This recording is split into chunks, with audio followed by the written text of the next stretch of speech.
La vengeance est un plat apparemment plein de douceur, qui laisse, en fait, un goût très amer au fond de la gorge.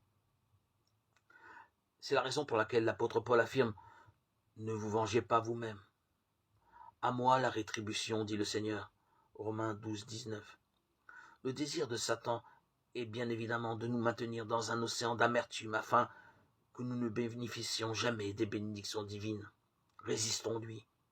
Au contraire, choisissons de nous conduire avec bienveillance au lieu de vouloir prouver que nous avons raison. Jésus a dit que les miséricordieux obtiendront miséricorde.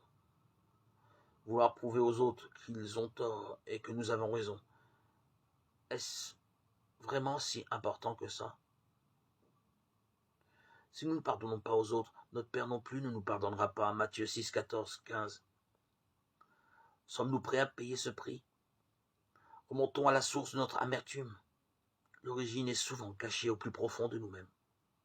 Une explosion de colère envers quelqu'un ou un désir exacerbé de vengeance cache souvent un sentiment profond d'amertume que seul Dieu peut nous révéler.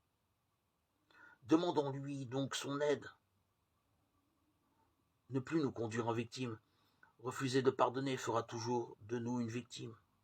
Le pardon guérit les blessures les plus profondes. Dieu a promis de nous rendre justice, alors pardonnons à nos ennemis. Pardonner l'impardonnable est très dur.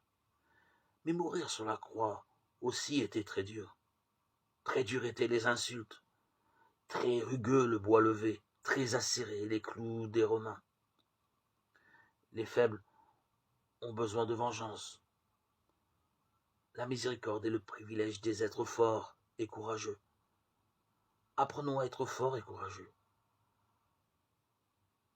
Heureux les miséricordieux, car ils obtiendront miséricorde. Matthieu 5, 7.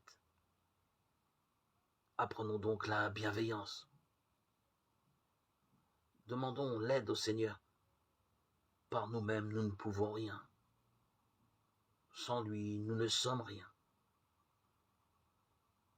Lui seul peut nous donner ce sentiment, ce désir de pardonner.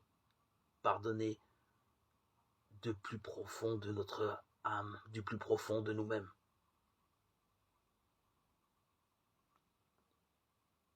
En Dieu, nous pouvons tout.